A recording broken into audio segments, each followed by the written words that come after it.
semuanya sama aja kayak gitu. Karena kan ada partikel tanah atau material-material tersuspensi kan yang keikut, yang pasti warnanya keruh gitu. Ya. Nah, tapi kalau perhatiin di gambar ini ada yang unik nih di sini. Ini ya. Nah, jadi ini kayak jadi kalau yang ini ya kan, ini adalah daerah-daerah yang dekat perkotaan, biasanya yang samping ini adalah yang milik swasta. Biasanya dia lebih aman. Entah dia karena membangun lebih tinggi ya, atau ada tanggul dan lain-lain. Ini faktor yang mempengaruhi. Ini faktor yang mempengaruhi banjir ya. Yang pertama adalah rainfall atau curah hujan. Makin besar atau makin tinggi jumlah curah hujannya, maka makin banyak ya, makin besar aliran sungai atau volume yang meningkat. Terus yang kedua adalah drainage basin. Drainage basin ini artinya das ya, daerah aliran sungai. Ya, makin besar daerah sungainya, maka nanti dia menyimpan air lebih banyak. Ibaratnya kalau kalian nampung air ya, pakai mangkok kecil sama pakai panci, ya kan? Maka lebih banyak air yang dipanci kan. Nah, terus juga kalau elongated atau dasnya itu bentuknya memanjang, maka biasanya alirannya itu atau debitnya itu lebih stabil gitu ya. Nah, besar. Terus kalau misalnya bentuk dasnya itu besar dan juga simetris, biasanya debitnya itu flashy, maksudnya kayak flux banget gitu loh, bisa tiba-tiba banjir, bisa tiba-tiba kering banget. Nah, terus yang ketiga faktor ini ya manusia ya. Jadi gimana sih kita kayak ada waduk atau sungai-sungai atau gimana kita ngambil airnya gitu ya, gimana kita mengelola sungainya, apakah sungainya terkena pencemaran, misalnya pencemaran kayak ada banyak sampah yang menumpuk dan lain-lain, itu ngaruh. Nah, terus ini steepness of basin ya, steepness ini maksudnya kecuraman. Kecuraman ini ngaruhnya gimana Kak? Kalau curam-curam, biasanya nanti pas hujannya deras, dia cepet banget naik, tapi cepet juga surutnya gitu ya. Jadi dia mempengaruhi lag time. Oke, lanjut. Gunung meletus ya. Gunung meletus merupakan bagian dari aktivitas vulkanik yang dikenal dengan istilah erupsi. Bahaya letusan gunung api dapat berupa awan panas, lontaran material, ikan pijar, hujan abu lebat, lava, gas beracun, tsunami, dan banjir lahar. Ini karena kemarin kita udah ya kan, nanti boleh dibaca-baca lagi aja. Ini letusan yang dahsyat ya kan, Tambora, Krakatau yang di Indonesia. Nah, ini juga udah kemarin gambarnya. Sekarang kita masuk sini. Ada ini teori atau hipotesis ya, saya nggak tahu nih. Jadi ada sebutannya population bottleneck ya, atau leher botol nih. Jadi gara-gara ini.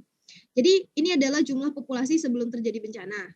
Kan? Setelah terjadi bencana nih, ya kan yang garis merah, maka populasinya akan turun banget karena banyak korban jiwa gitu. Maka penurunan populasi ini kita sebut sebagai nih kejadian bottleneck ini, kayak gini nih.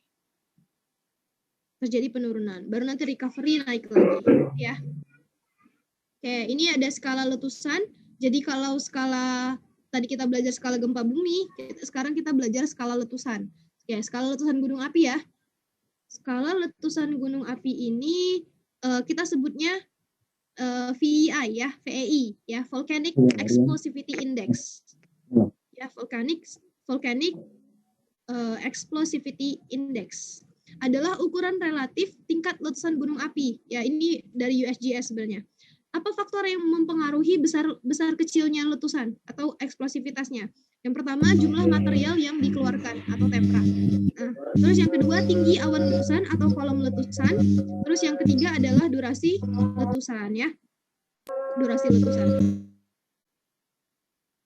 Oke. Nah, ini skala 0 gitu ya. Volume yang dikeluarkan segini.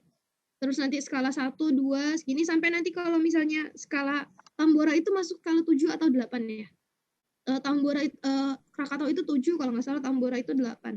Nih, jadi kalau 6 sampai 7 itu udah 100 km kubik yang dikeluarkan, material yang dilontarkan. Kita balik lagi ke sini ya kan. Nah, Tambora itu 80 km kubik ya kan. Sedangkan Toba itu berarti udah nggak masuk klasifikasi ya. Dia jauh banget ya, dia melontarkan 2.800 km kubik.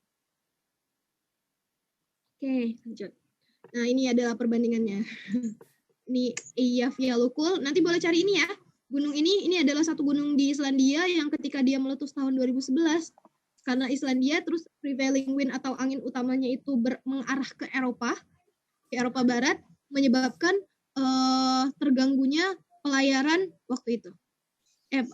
Penerbangan waktu itu. Jadi kayak pesawat itu pada delay gitu. Nah, ini adalah perbandingannya. Ini yang Yellowstone di Amerika kalau nggak salah ya, Amerika Serikat. VI 8, ya Toba itu VI 8 juga karena memang 8 yang paling tinggi. Terus ini Long Valley Caldera, saya kurang tahu ini di mana.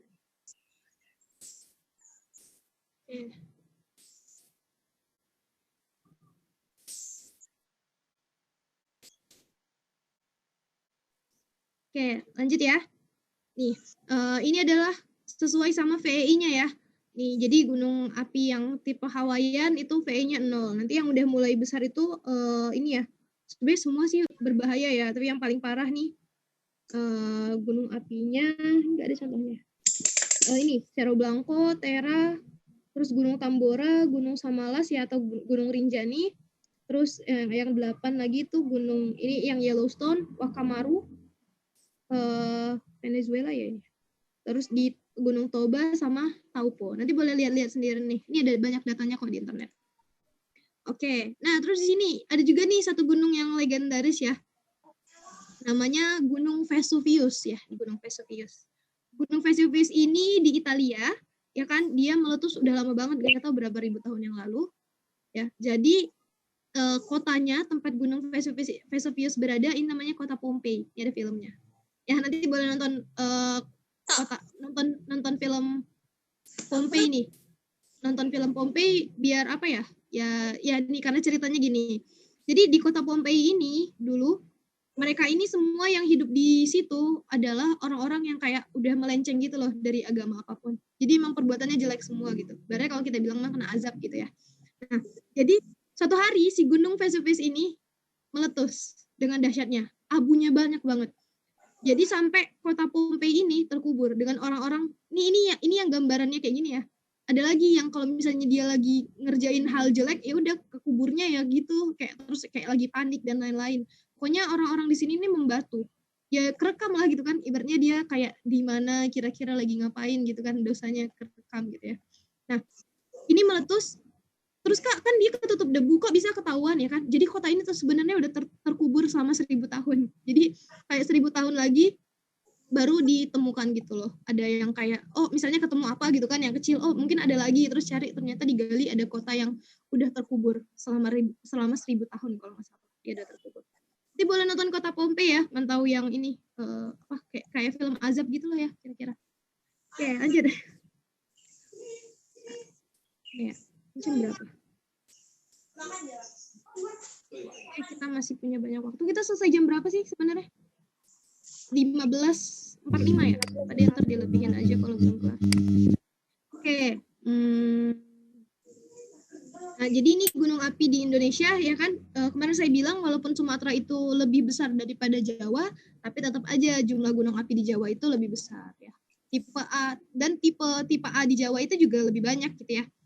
Tipe A, B, dan C. Tipe A itu tercatat pernah meletus sejak tahun 1600 ya. Jadi pernah meletus sejak 1600 ya berarti dia aktif gitu ya. Terus tipe B dia ada aktivitas vulkanisme, ada aktivitas magma, tapi belum ada catatan meletus sejak tahun 1600. Tapi masih bisa meletus Kak, masih ada aktivitas magma gitu, masih potensial untuk meletus. Ya ini yang namanya gunung api dorman, ya atau gunung api tidur istirahat. Nah terus tipe C ini bentuknya aja gunung api gitu ya, morfologinya aja gunung api, tapi nggak ada aktivitas vulkanisme atau ya nggak bakalan meletus lagi gitu. Oke, next. Nah, ini boleh dicatat ya, nanti masuk post test. Ya, status gunung api di Indonesia. Jadi ingatnya NWSA, susah nggak tuh? NWSA. Normal, waspada, siaga, awas. Nah, jadi normal atau aktif normal ya nggak ada apa-apa, nggak ada peningkatan aktivitas gitu. Waspada, dia udah ada peningkatan aktivitas dari gasnya atau kayak kenaikan magma dan lain-lain. Nah, terus tipe siaga ini diprediksi meletus dalam 2 minggu. Nah, terus tipe awas itu diprediksi meletus dalam 24 jam kalau nggak salah. Nanti kita lihat lagi. Ya, oh ya benar. Normal itu tidak ada gejala aktivitas tekanan magma, level aktivitas dasar atau biasa kan, normal, biasalah ya kan. Terus yang waspada, ada aktivitas apapun bentuknya, terus dia ada kenaikan aktivitas di atas yang normal. Nah, siaga dia diperkirakan meletus dalam waktu 2 minggu. Ya pasti udah ada gempa-gempa kecil lah. Nah, terus tipe awas dia akan meletus dalam 24 jam. Jadi udah ada letusan pembuka ya, udah ada letusan, udah ada lontaran abu asap, udah ada terdengar suara gemuruh dan lain-lain. Oke, lanjut longsor ya. Ada yang mau ditanya nggak? Sementara nggak ada, Kak. Oke. Ini slide 21. Ya, bisa lah ini setengah lagi pas 1 jam. Nah, longsor merupakan satu jenis gerakan massa tanah atau batuan ataupun percampuran keduanya yang menuruni atau keluar lereng ya. Ibaratnya Mas Wasting yang kemarin, ingat ya. Nah, akibat terganggunya kestabilan tanah atau batuan penyusun lereng. Penyebab longsor ini ada yang membuat atau yang mengatur kestabilan lereng ya. Nah, yang pertama itu Perbuatan di jelas ya tadi ngomong. Di Imam pakai HP orang. Buatlah laporan. Oke, nah penyebab longsor ya. Nah, yang pertama karena kondisi morfologi ya. Biasanya karena kemiringan lereng ya. Kalau lerengnya terlalu curam, ya berarti gaya gravitasi akan bekerja semakin besar di situ. Nah, yang kedua karena kondisi batuan ataupun tanah penyusun lereng. Biasanya batuannya itu tidak kompak ya. Ya, dia mudah lepas atau mudah jatuh. Yang ketiga, kondisi hidrologi atau tata air pada lereng.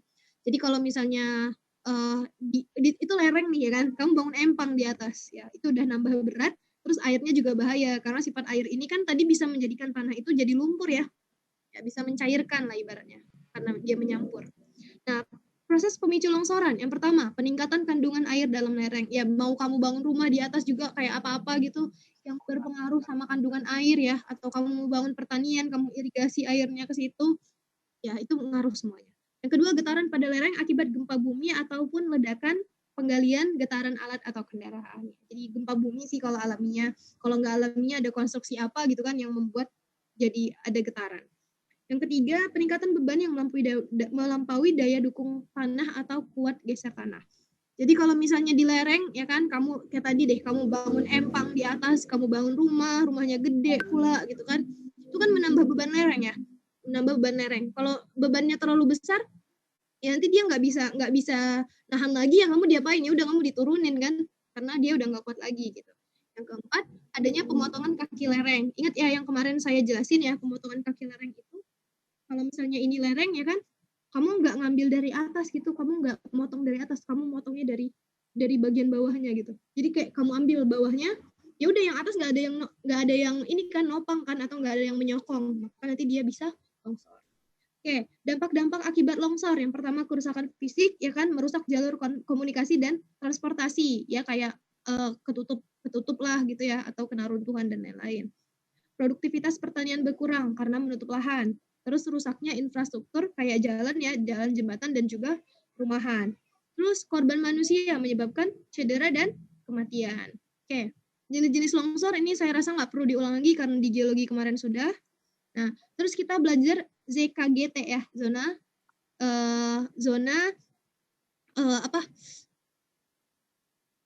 pokoknya kayak kerawanan atau kerentanan gitu gerakan tanah ya.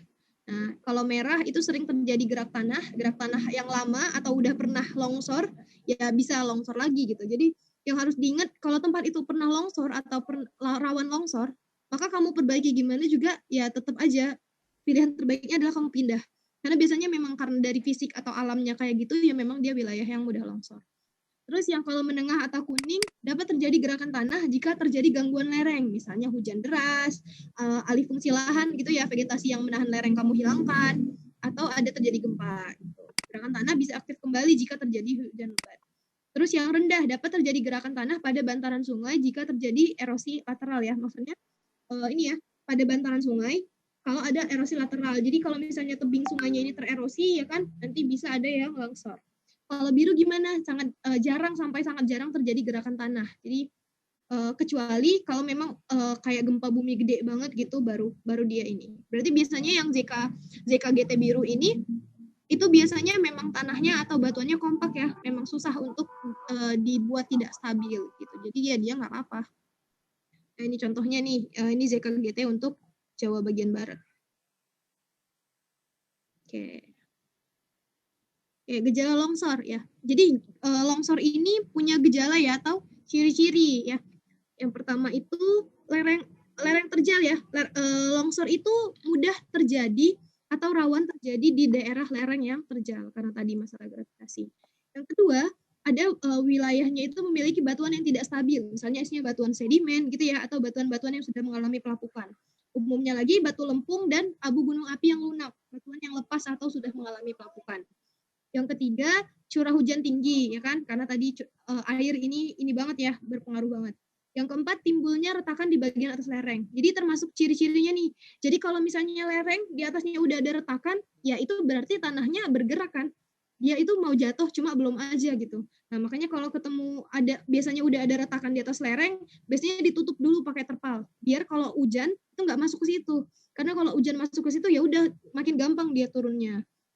Nggak tahu sih yang lain-lain di gimanain ya untuk ini. Mungkin kalian lebih tahu nih kalau misalnya ada seperti itu, apa sih mitigasi atau yang upaya-upaya yang bisa kita lakukan gitu. Yang kelima, sejarah longsoran yang umumnya berulang. Nah, ini yang harus kita catat. Sejarah longsoran yang umumnya berulang. Jadi kalau memang daerahnya itu pernah longsor, ya nggak menutup kemungkinan bahwa itu ya udah bakalan terjadi longsor lagi. Oke, solusi. Yang pertama, penanaman pohon, ya kan? Karena akar pohon tadi menahan lereng. Yang kedua, pengurangan kemiringan lereng. Jadi biar nggak terjal-terjal banget. Yang ketiga, adanya pipa drainase. Kayaknya ada gambarnya deh nanti. Ya, untuk pokoknya biar tata airnya atau kelola airnya itu lebih baik ya. Jadi nggak ada air yang berlebih, terus airnya nggak bocor terus mengisi lereng dan lain-lain. Yang keempat, kita menggunakan retaining wall ya, sama gabion. Nanti ada gambarnya. Yang kelima pakai rock bolt, yang keenam mengurangi atau menambah material. Jadi yang 4 sama 5 itu sebenarnya kayak ini aja, tanggul-tanggul gitu, kayak dibendung lah gitu atau ditahan tanahnya. Pernah lihat nggak sih di jalan tol gitu, kayak di tembok atau ada batu-batu yang disusun gitu? Nah itu sebenarnya retaining wall, biar itunya nggak jatuh, pinggirnya nggak jatuh. Nah, ya jadi removing material. Jadi di sini kan ada sebenarnya ada, ya kan? Terus ya udah diiniin gitu. Ini yang kita tambah. Ya next, pipa drainase. Nah pipa drainase, perhatiin ya ini ya. Nanti jadi pipa drainase ini untuk mengurangi longsor ya. Jadi kalau ada gambar kayak gini ditanya, ini tujuannya untuk apa? Mengurangi banjir? Bukan, ini mengurangi longsor ya. Karena gini. Jadi ini nanti dia akan mengeluarkan kandungan air yang berlebih nih. Ini kan jadi biar nggak mengganggu kestabilan lerengnya, airnya nanti dikeluarin gitu. Nggak sama sih kayak gini nih. Jadi nanti kalau air tanah atau yang meresap dari sini nih, yang air yang intrusi ya ke dalam tanah, nanti dikeluarkan melalui pipa drainase ini. Biar nggak numpuk di sini terus bikin longsor. Oke. Nah ini adalah retaining wall ya. Pernah lihat lah ya di jalan tol biasanya ada tuh samping-sampingnya ditahan kayak gini. Oke. Nah, ini juga sama retaining wall ini. Nah, ini yang gabions. Jadi gabions itu nama nggak kerennya sih batuan yang di dalam kandang gitu atau kayak di kerangkeng gitu. Dalam kawat-kawat itu namanya gabions. Nah, ini wire mesh ya di ini pakai kawat gini. Jadi biar nggak rock fall ya kan, biar nggak jatuh batunya. Ini juga sama rock curtain. Yang pasti ini bukan pakai tirai jendela lah ya. Pasti pakai yang kuat lah. Nah, ini juga sama pagar kawat atau wire fences. Oke, terus pakai sandbags kayak gini. Saya nggak tahu ini sandbags ini sekuat apa. Kayaknya kurang deh. Pin juga salah satu upaya. Terus ini yang namanya rock bolts nih, lihat. Kayak di paku-paku gitu ya. Oke. Lanjut ya, tsunami ya. Nah, tsunami berasal dari bahasa Jepang, su, lautan, nami, ombak. Sebenarnya artinya gelombang laut atau gelombang pelabuhan atau gelombang pasang gitu ya. Walaupun sebenarnya nggak ada hubungannya sama pasang surut kan. Nah, tsunami adalah serangkaian gelombang ombak laut raksasa yang timbul karena adanya pergeseran di laut akibat gempa bumi. Ada lagi karena letusan gunung api. Ini ada video, semuanya ini ya, nonton dulu ya. Hidup. Di mute ya. Hidup. Bisa nggak? Coba. Ini. Oke. Suaranya kedengaran nggak? Iya, Kak. Videonya nggak ada suaranya. Oh ya, bentar ya. Saya ini dulu ya. Saya stop screen sebentar. Oke.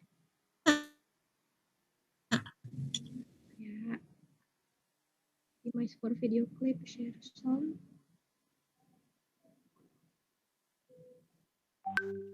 Inggris. Udah kedengeran ya? Sudah, Kak.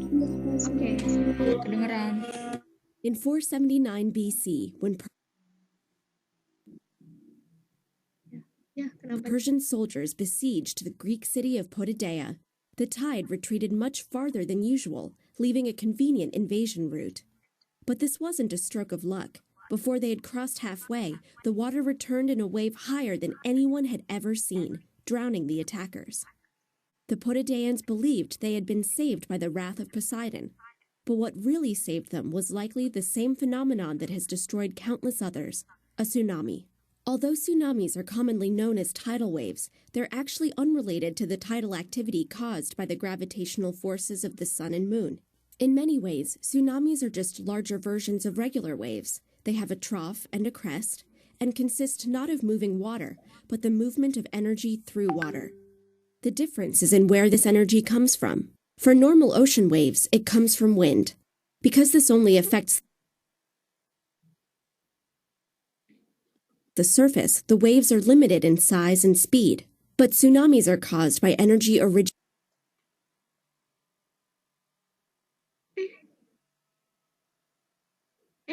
Sudah, Pak. Ini kenapa ya? Oh, berhenti, Pak.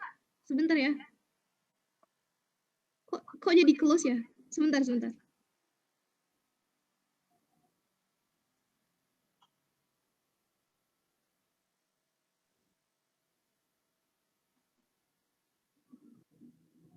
Sebentar ya. Tadi udah belum selesai kan?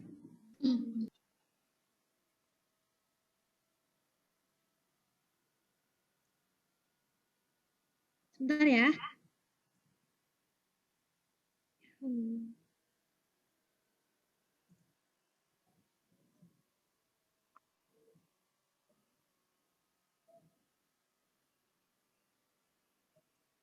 Ini udah kelihatan belum? Sudah, Kak. Diulang lagi aja ya. Ya.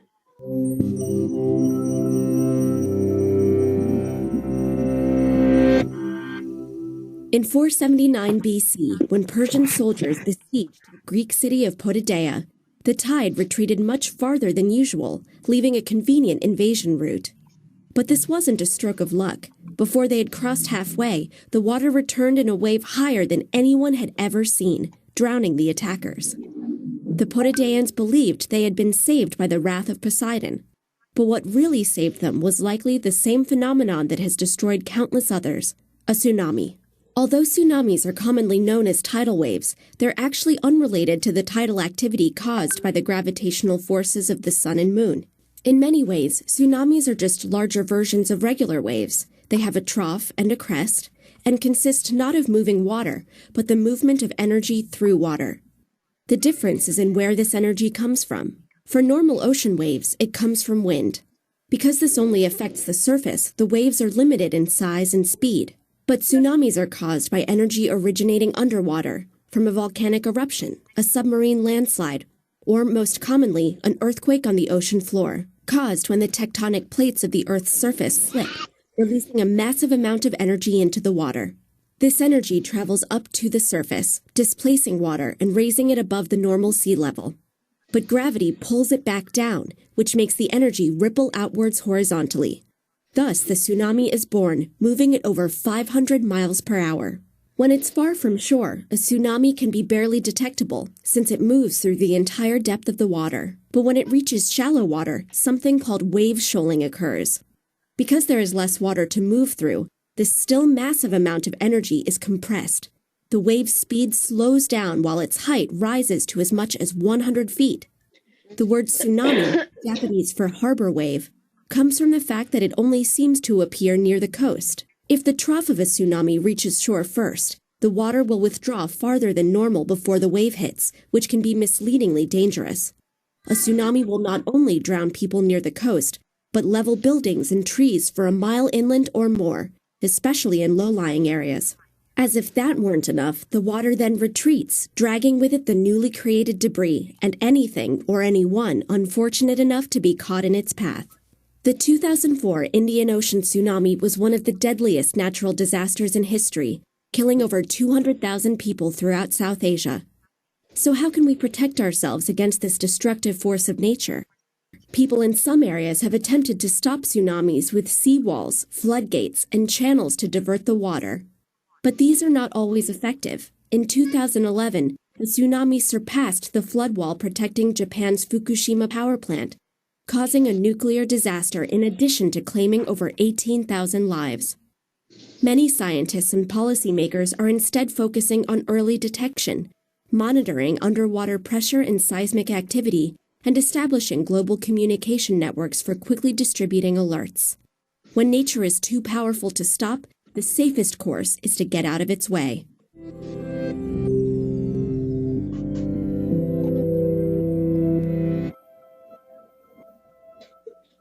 Oke.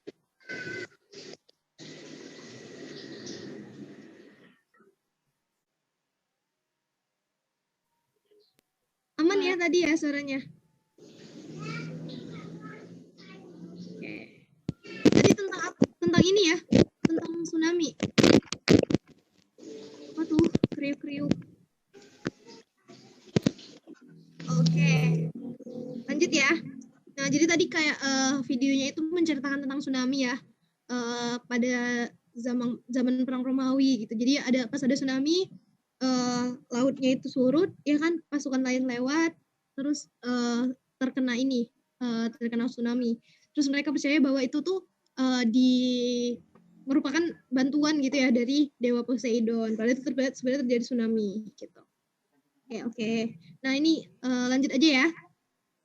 Ini adalah simulasi tsunami Aceh Desember 2004 nih. Perhatiin ya. Nih, jadi ini adalah pusat patahannya ya, linear seperti ini. Terus ini warna merah sama biru apa Kak? Itu adalah ketinggian atau elevasi gelombangnya. Jadi kalau warna biru itu sekitar kurang dari 10 meter. Sedangkan kalau warnanya merah itu yang ketinggiannya sampai 20 meter.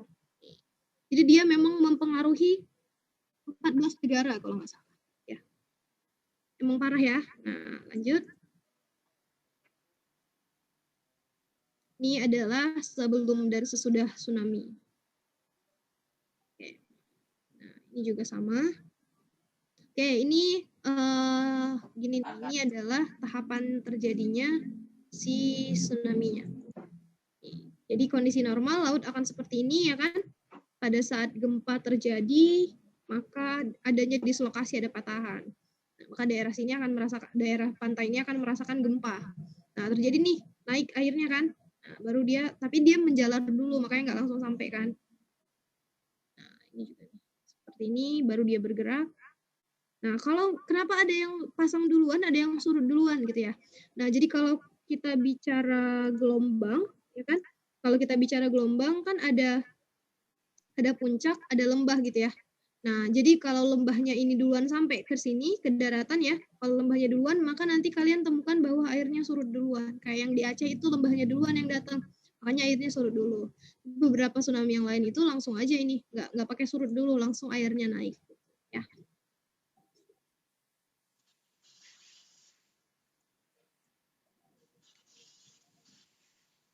Oke. Terus ini akibat tsunami ya. Ini di Aceh ada yang gini nih, ada kapal yang di atas rumah, terus ada kapal feri juga yang di tengah-tengah laut. Oke. Ini adalah faktor yang mempengaruhi zonasi tsunami. Yang pertama, elevasi ya kan. Jadi kalau tempat itu kalau misalnya elevasinya 0 sampai 5, maka rayapan gelombangnya itu 0 sampai 4 meter. Magnitudo gempanya biasanya 5,5 sampai 7 skala Richter.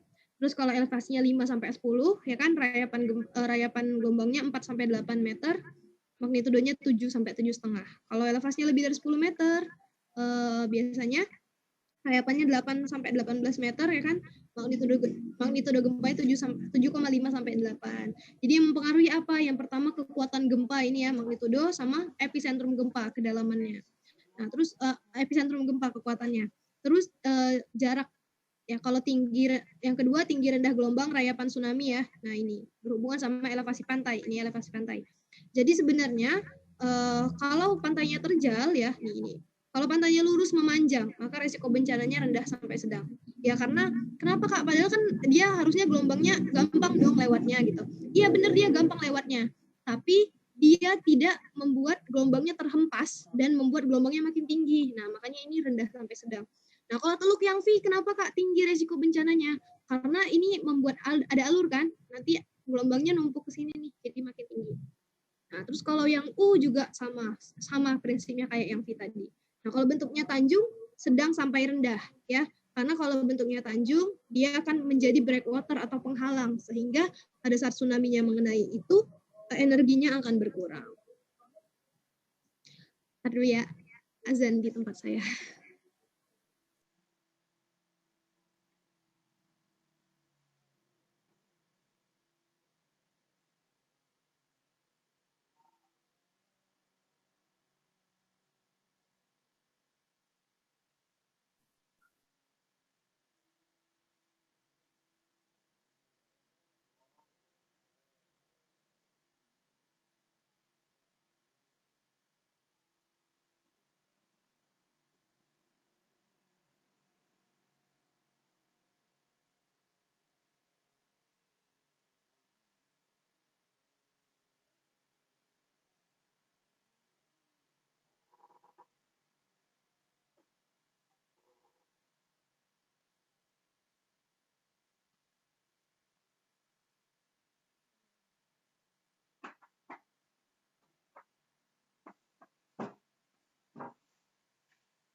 Lanjut ya.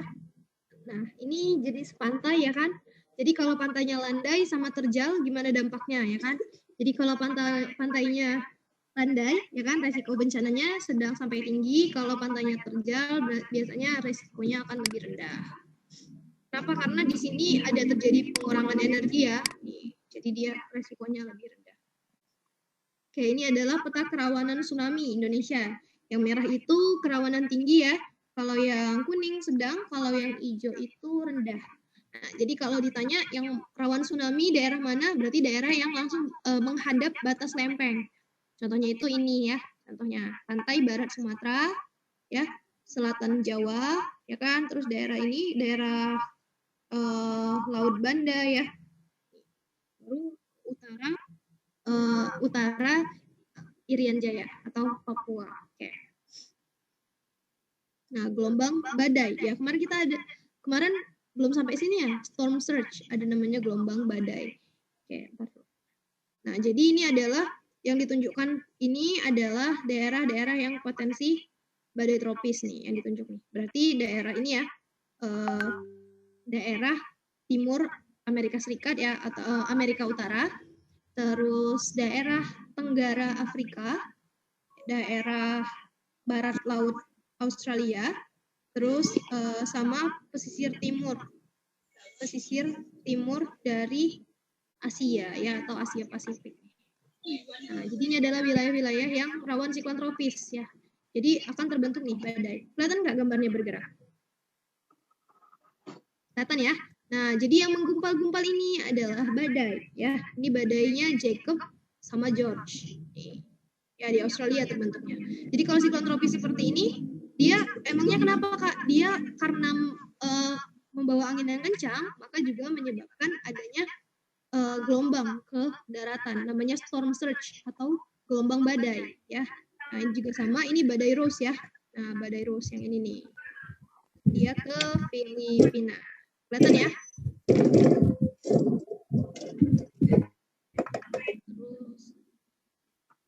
Oke, lanjut. Ini juga bentuknya, ini badai Katrina ya, Hurricane Katrina. Ini merupakan yang paling banyak ya korbannya ya. Nggak tahu sih sekarang udah berubah atau enggak, tapi setahu saya masih badai Katrina. Nah, dia memakan korban 1.836 jiwa.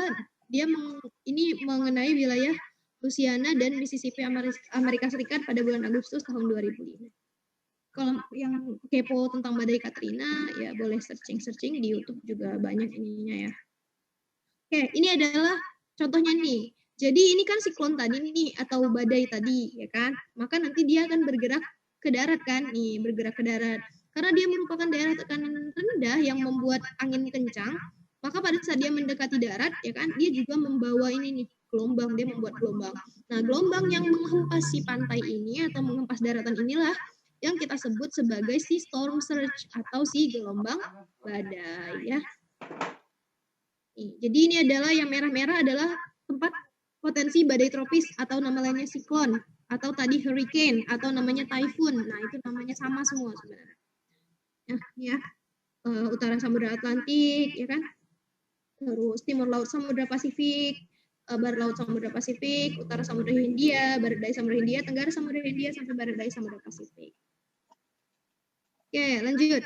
Terus ini adalah bangunan untuk ini ya, ininya untuk mencegah si atau kita namanya apa ya, mitigasi lah atau proteksi gitu ya, menjaganya. Nah, caranya dengan meningkatkan struktur bangunan kayak gini.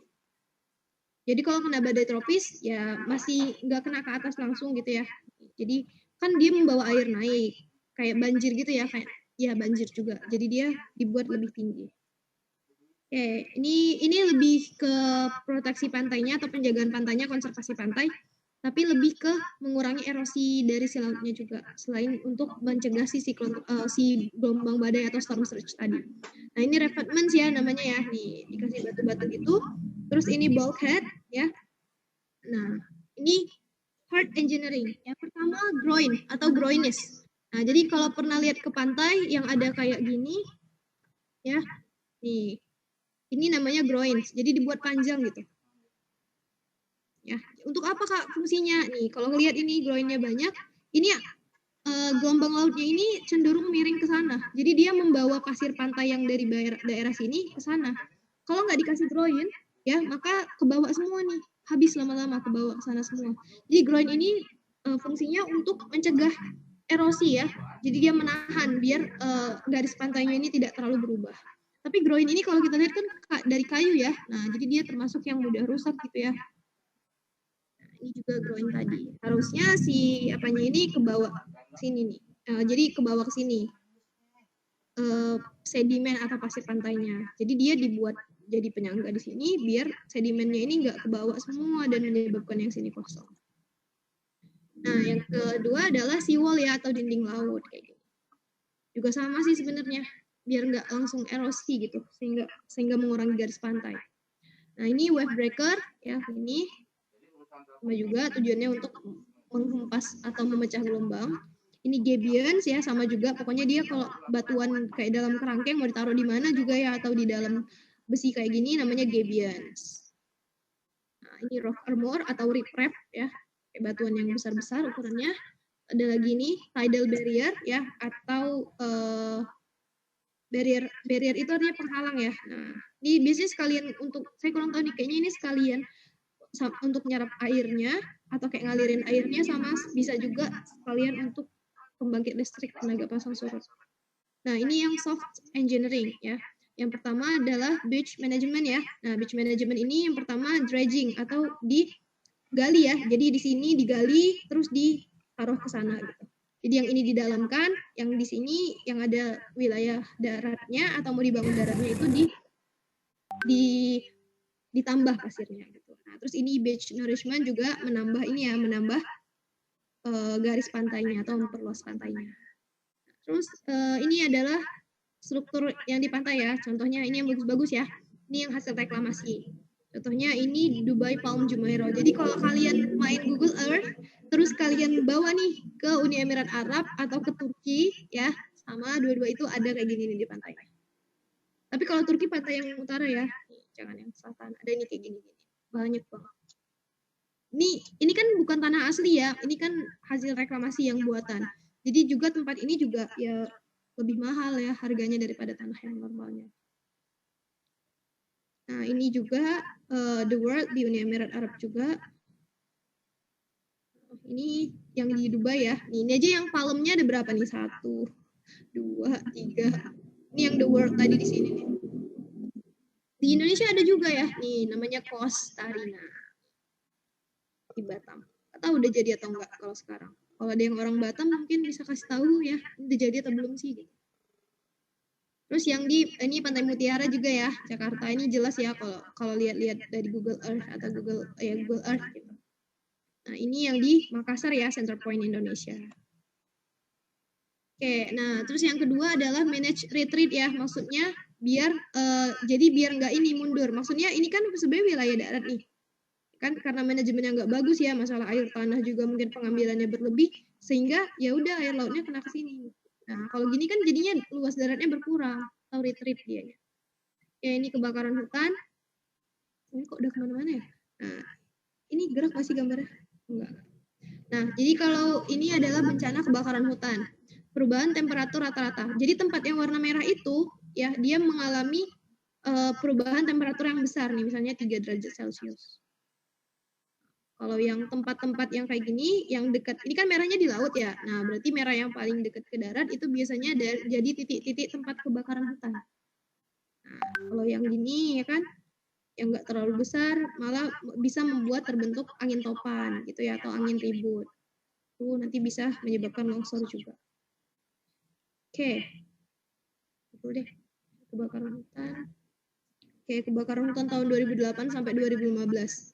Indonesia ini ya yang di Riau ya, di mana lagi?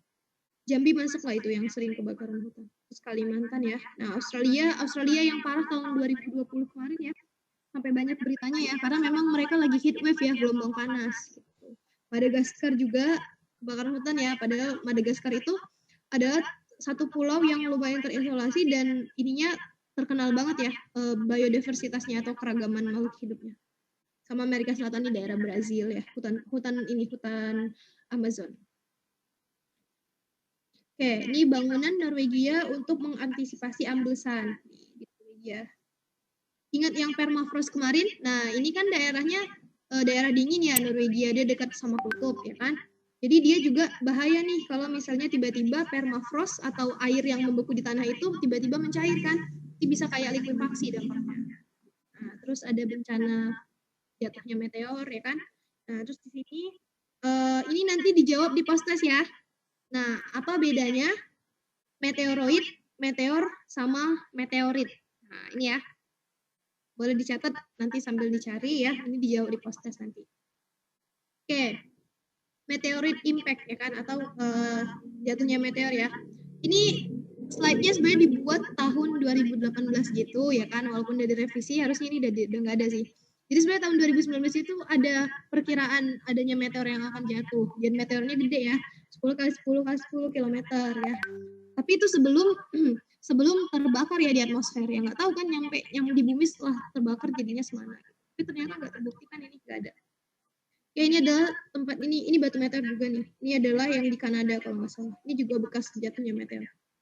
Ini juga. Ini juga di Chad itu Afrika Timur ya kalau nggak salah. Atau tengah. Nah, lalu ini mulai ke slide berapa ya? Oke. Kita dikit lagi nih, udah mau kelar. Nah, kegagalan teknologi ya di lumpur Lapindo ya atau lumpur Sidoarjo. Di Porong Sidoarjo, penduduk Purwodadi. juga sampai sekarang nggak kelar-kelar ya. Saya juga waktu cari-cari kenapa gitu masih kurang paham juga kok bisa sampai kayak gitu. Mungkin ngebornya terlalu dalam ya. Oke, nah ini Chernobyl ya. Ini adalah daerah yang mengalami kebocoran nuklir atau kegagalan nuklir gitu. Nah, parah ini parah. Soalnya nuklir itu kan juga kalau misalnya bahan yang ini ya udah setelah ledakannya dan lain-lain kan nggak bisa terlihat.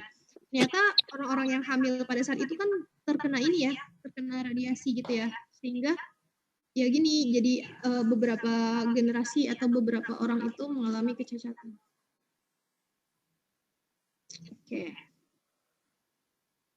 Ya, terus tahun 1340 sampai 1771 itu terjadi wabah Black Death ya.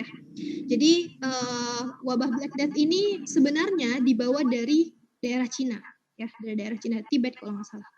Nah, jadi dia dibawa oleh pedagang-pedagang Eropa yang ke sana. Jadi orang pedagang Eropa yang ke sana itu kan ada yang naik kapal dan lain-lain ya. Jadi pertama virusnya ini, bakterinya ini disebarkan oleh kutu. Kutunya itu ada di tikus. Nah, tikus ini nyelundup ke kapal-kapal orang Eropa, terus dibawa pertama kali ke Mediterania, terus ke Turki. Nyebar. Dalam ini cepat banget gitu, dan ini dampaknya benar-benar hilang sampai 70% populasi Eropa saat itu, karena wabah Black Death ini.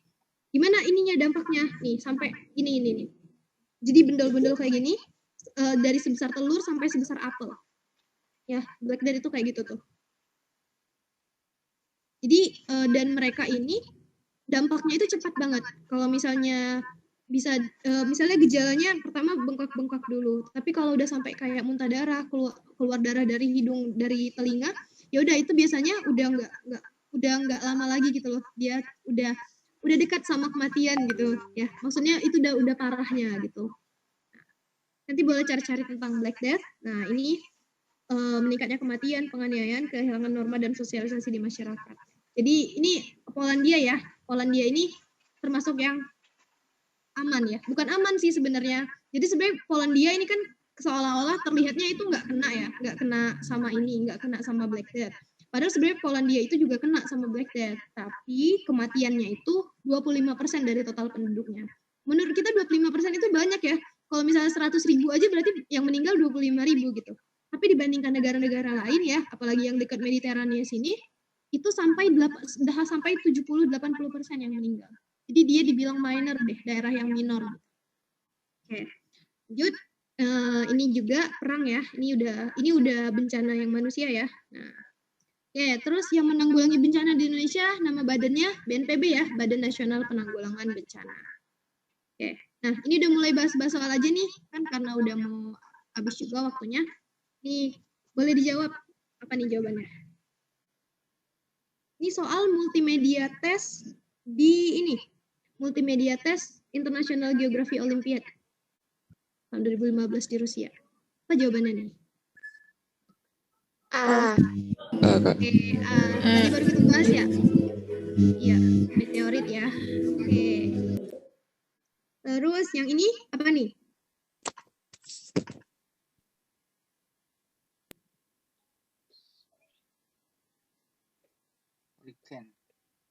Bingung?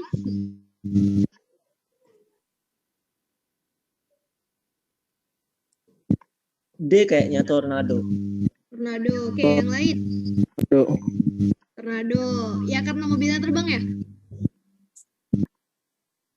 Oke, jawabannya adalah hurricane ya, atau badai ya, siklon tropis ya.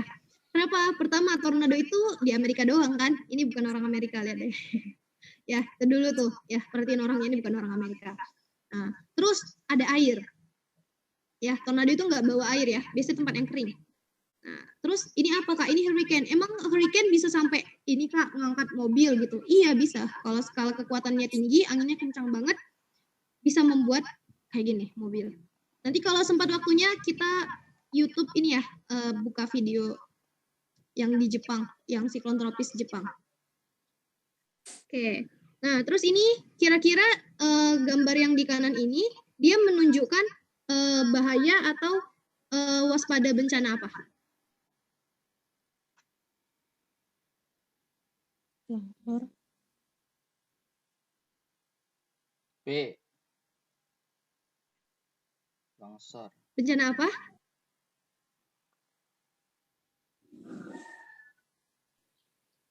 Gempa bumi ya?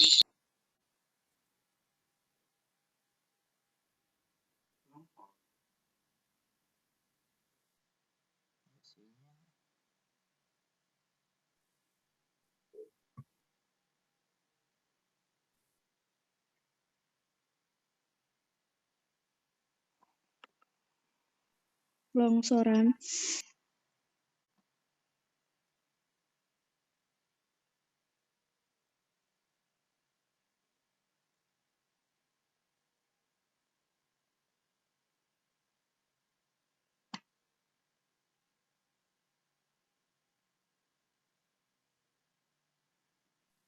Sinyalnya.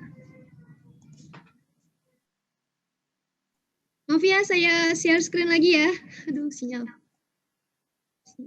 susah. Udah kelihatan belum? Udah. Udah. Oke. Nah, jadi kalau yang B itu yang ini merupakan tempat dengan resiko terbesar gempa bumi. Yang C itu yang menerima curah hujan paling besar pada saat musim dingin. Yang D yang menerima paling banyak atau radiasi paling besar selama musim panas. Apa jawabannya? A. Terus yang lain? A, well, B, apa nih? Ya, jawabannya A ya. Karena ini kelihatan ya konturnya yang rapat ya. Kontur yang rapat artinya daerah yang terjal ya. Atau daerahnya curam. Daerah yang curam itu merupakan daerah yang rawan longsor. Ya, jadi jawabannya A. Sebenarnya soalnya gampang kan. Cuma dalam bahasa Inggris aja gitu ya kan. Bahasa Inggrisnya juga nggak susah kok ya. Oke. Tapi kalau geografi belum ada nih soal bahasa Inggris. Kebumian baru ada. Terus ini fenomena apa yang ditunjukkan oleh grafik ini? Apa ya? Saya juga sambil jawab nih.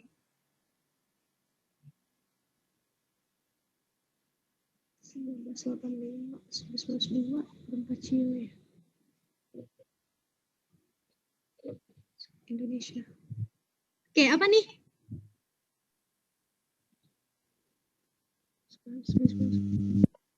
Apa nih? 1815. Kalau ingat ada yang bisa jawab nggak? Duluan dulu.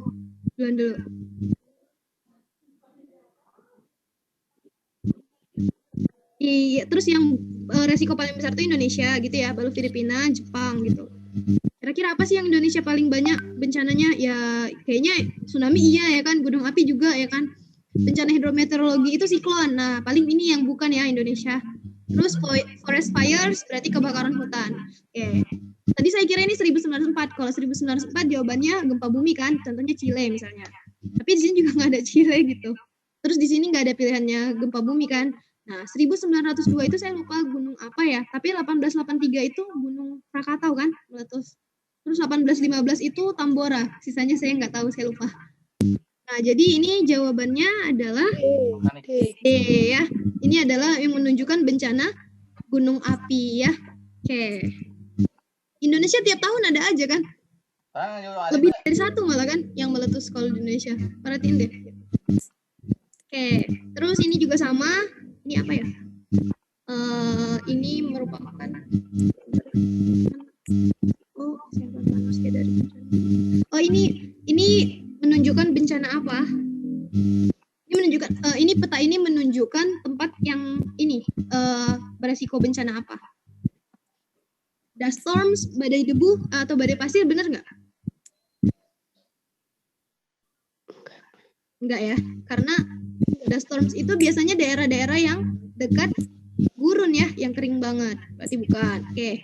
Yang B, hydrometeorological. Keep dulu ya, hydrometeorological itu kayak siklon ya, kayak badai. Nah, bisa jadi. Yang C, bencana industri, biasanya negara maju ya. Nah, terus wildfires, kebakaran hutan. Nah, kalau kebakaran hutan biasanya malah Indonesia besar juga ya kan, kayak tadi nih ada petanya. Australia ya kan, terus ini Afrika, Madagaskar, terus di sini juga ada Brazil. Ya kan, jawabannya apa nih? Jawabannya B ya, hydrometeorological ya. Nah, benar. Filipina ini adalah wilayah yang rawan siklon tropis kan, tadi kan ada di peta ya. Walaupun sebenarnya ini juga masuk nih. Yang daerah Florida yang Amerikanya juga masuk sebenarnya.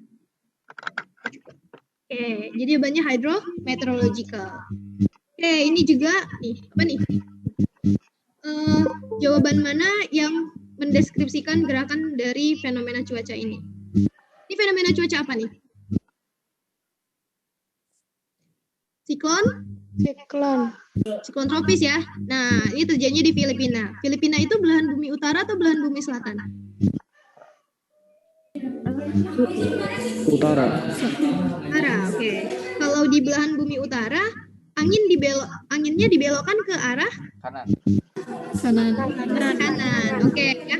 Nah, jadi ingat lagi ya, siklon itu adalah pusat tekanan rendah ya, L ya kan? Nah, maka di daerah sini adalah H gitu. Ini kita mau tahu ininya nih, kita mau tahu arah gerakannya. Ini H. Terus ya kan? Angin bergerak dari tekanan tinggi ke tekanan rendah. Oke, angin bergerak tekanan tinggi ke tekanan rendah. Oke. Kita berarti geraknya ke tengah ya? Kanan. Geraknya ke tengah ya? Iya. Oke, nah ini. Terus dibelokkan kemana tadi? Karena ini di Filipina, beloknya ke Kanan. Oke, ke kanan. Ke sini, benar ya? Benar ya? Ke kanan dari dia ya. Kalian harus memposisikan nih kalian sebagai ini yang beloknya ke kanan. Berarti gerakannya kan dari luar ya? Ya kan? Haknya di luar kan? Dari luar ke dalam. Kita ikutin kayak gini. Jelek banget gambarnya. Nah, ya kan? Berarti dari luar ke dalam, arahnya searah jarum jam atau berlawanan arah jarum jam nih? Berlawanan. Oke, berarti jawabannya yang mana? Anti clock. B. Jawabannya A, B, C, atau D? B.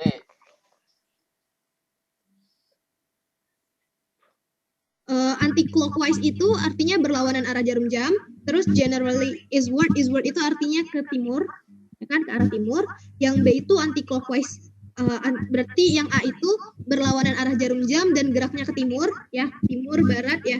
Ini timur, ini barat, oke. Yang B itu berlawanan arah jarum jam dan juga geraknya ke barat, ya kan. Terus yang C searah jarum jam. Pasti ini bukan ini ya jawabannya ya. Ini juga bukan ya.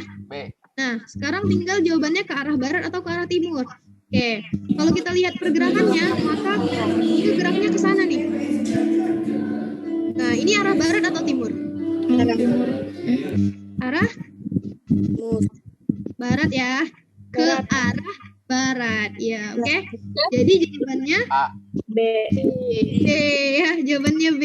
Jawabannya berlawanan arah jarum jam dan ke arah barat. Berarti kalau sebenarnya sama ya, ini baik di utara maupun selatan, nanti siklonnya semua geraknya ke arah barat ya. Ya. Ini agak tipu-tipu nih soalnya, agak bingung. Karena semuanya arah Berarti barat ya. walaupun searah jarum jam tetap ke barat ya, Kak? Iya, nah kita coba ini ya, kita coba mundur ya ke yang lain, ke slide yang menunjukkan siklon tadi. Sebentar. Yang ada arah-arah siklon. Udah lewat ya.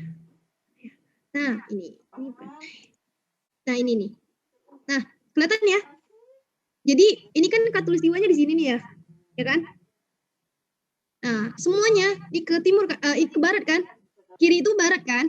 Nah, jadi semuanya ke barat nih. Ke sana, saya gambar deh. Nah, ini semuanya pasti arahnya ke sini. Semuanya ke situ. Ya kan? Ya enggak, ke barat semua kan? Ini utara ya. Selatan gimana? Ke barat juga. Barat juga kan? Karena rotasi bumi nih, Coriolis. Jadi arahnya gini. Jadi semua jawabannya ke barat. Yang berubah apa? Yang berubah paling ininya aja, searah jarum jam atau berlawanan arah jarum jam. Oke, kita lanjutin ya. Ini udah nggak kecepatan kan ngajarnya kan? Sebenarnya saya juga nggak mau cepet-cepet, tapi kalau kemarin memang materinya banyak kan, jadi ya begitu, waktunya juga sempit ya. Kalau ini mungkin lebih ringan ya karena banyak teori, jadi masih bisa lah. Mana sih yang belum? Oh ini. Ini belum kan? Oke, perhatiin ya. Ini harusnya gerak. Nah, perhatiin ya.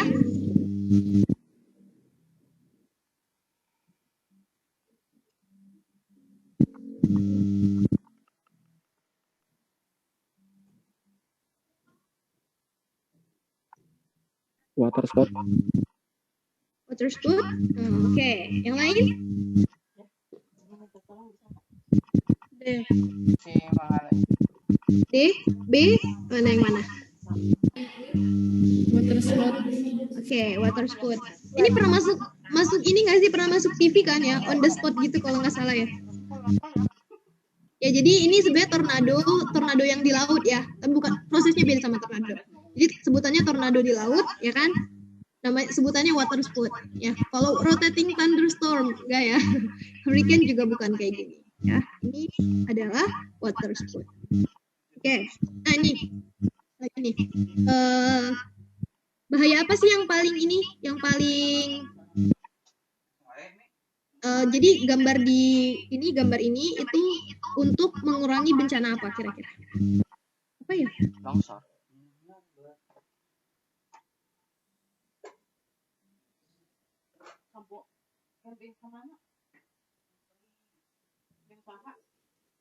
Oh, yang mana sih yang mau dilihat? Yang atas ya. Bingung nggak sih ini maksudnya yang mana? Ini ya, kalau ini kayaknya enggak deh ya. Ini memang struktur bangunan. Kayaknya ini ya. Lihat nggak ada pagar-pagar. Lihat Kak. Iya, itu kayaknya ya maksudnya ya. Apa nih kira-kira?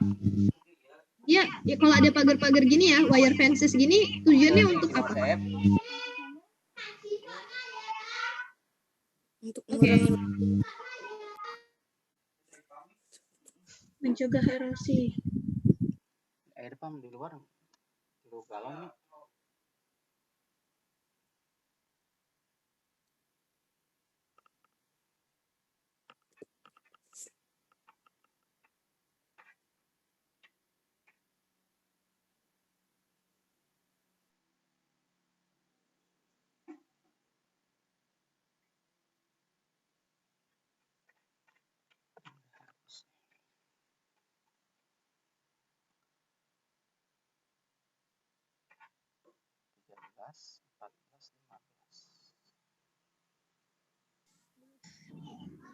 Yang lagi, maaf ya, sinyalnya gini.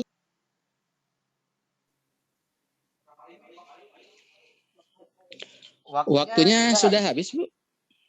Nggak apa-apa Pak, bentar lagi. Tapi kalau ada yang mau lift, Baik, Baik, nggak lanjut. apa-apa lift aja. Iya, kalau ada yang mau lift, nggak apa-apa misalnya ada keperluan. Tapi saya ini dikit lagi kan Pak, maksudnya nanggung gitu. Ya, Ya, silakan, Bu. Iya, ini dikit lagi kok nih, tinggal nggak sampai 10 slide lagi.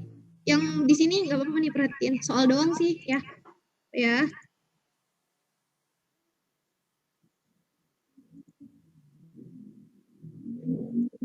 Oke. Tanya di sini nih, ini jenis letusan apa?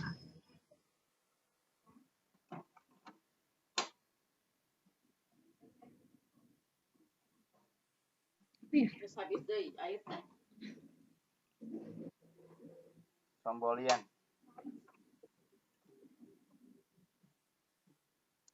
Apa? Jawabannya udah kelar tuh. Itu doang. Letusan apa? Oke, jawabannya ini ya, freatik. Jawabannya freatik. Iya. Nanti boleh cari-cari nih, apa letusan freatik itu kayak gitu.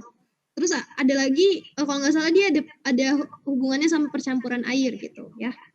Kalau merhatiin gambarnya, tapi memang kurang jelas sih gambarnya. Nah, lanjut yang ini nih.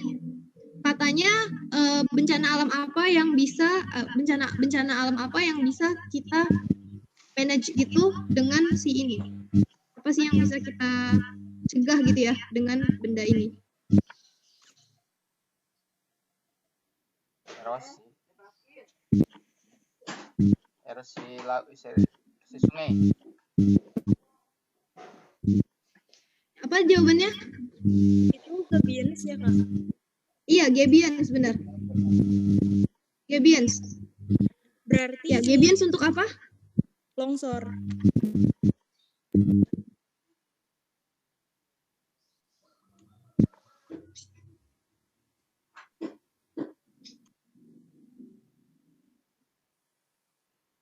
Yang mana jawabannya? Kak, slide-nya ketutupan, Kak. Oh, ketutupan apa? D. Oh, coba saya stop share bentar. Oh iya. Maaf ya. Udah kelihatan belum? Udah, Kak. Oke. Apa nih jawabannya? Maaf ya. Landslide. Landslide. Oke. Iya nggak ya? Nah, jadi landslide ya longsor ya, dia mencegah longsor. Terus rockfall itu jatuhan batuan juga ya. Contohnya kalau yang di ini, yang di pinggir-pinggir jalan tol gitu, ya kan? Nah, terus erosi tebing sungai bisa juga kan? Jadi jawabannya semua benar ya. Jawabannya D. Ya, jawabannya semua benar. Jadi kamu jawab longsor benar nggak? Benar sebenarnya. Tapi yang lain juga benar ya. Iya. Oke. Ini, nah oke. Lihat gambar di bawah ini. Mana sih action atau apa sih yang harus kita lakukan gitu ketika gempa terjadi gitu? Mana sih yang benar gitu? Yang gambar A katanya apa nih yang enggak jelas? Mana? C. Yang C ya. Oke, masa ada gempa kamu gini ya kan? Aneh banget ini. C ya, kamu akan berlindung di bawah meja gitu ya, atau tempat atau benda yang kokoh gitu. Oke, next. Nah, ini peta Eropa ini menunjukkan persebaran apa? Nah, yang pertama invasi kaum barbar ya, barbarian invasion. Terus yang B, the Crusades. Yang C itu the Plague ya, Black Death, ya kan? Yang D itu pendirian medieval universities. Ya, ini yang persebaran Black Death ya. Oke, udah pinter banget semua. Oke, di sini pertanyaannya, nah, situasi apa yang tidak di ini ya, yang dia ini nggak berhubungan sama apa gitu? Bukan yang nggak berhubungan. Jadi gambar ini menunjukkan dia ini menolak apa gitu ya. Yang pertama krisis energi, terus B itu pemanasan global, yang C tidak mengizinkan adanya tenaga nuklir ya. Nah, yang D not in my backyard, maksudnya nggak di tempat kita gitu. Apa nih jawabannya? Apa? Ya, yang D ya. D ya. Oke, sebenarnya ini tuh ibaratnya kayak gini, orang-orang tuh pada sebenarnya nggak apa-apa ada pembangkit listrik tenaga nuklir ya kan. Yang jadi masalah adalah kalau itunya ada di dekat sama kita kan, karena nuklirnya itu bahaya kan gitu ya. Jadi sebenarnya yang D ya jawabannya, not in my backyard. Oke, ini lagi nih terakhir ya kayaknya ini mah. Nah, jadi ini yang merah dan biru ini menunjukkan dampak besar dari bencana apa.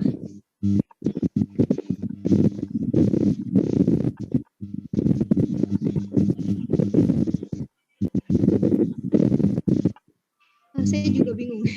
Apa nih apa?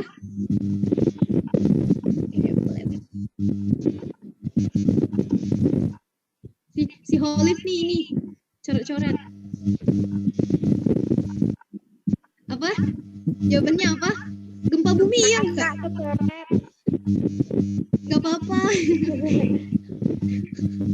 Nah, ini ya, yang ini itu gempa bumi bukan ya? Soalnya ini kan bukan yang daerah batas lempeng. Terus mud flows atau aliran lumpur juga enggak, ya kan? Tsunami enggak juga. Jawabannya ini ini ya, banjir ya. Ingat nggak tadi Bangladesh? Banjir, dia delta terbesar kan, jadi dia banjir. Nah, terus ini juga nih, asosiasinya daerah aliran sungai lah deh, yang biru-biru sungai, ya kan? Nah, jadi jawabannya adalah banjir. Lagi nggak?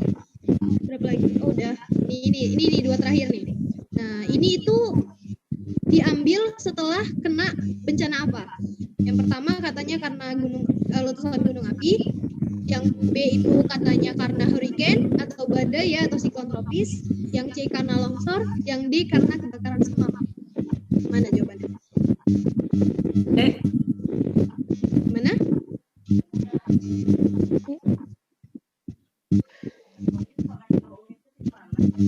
B, Kak. Hurricane. Oke, hurricane ya. B ya jawabannya ya.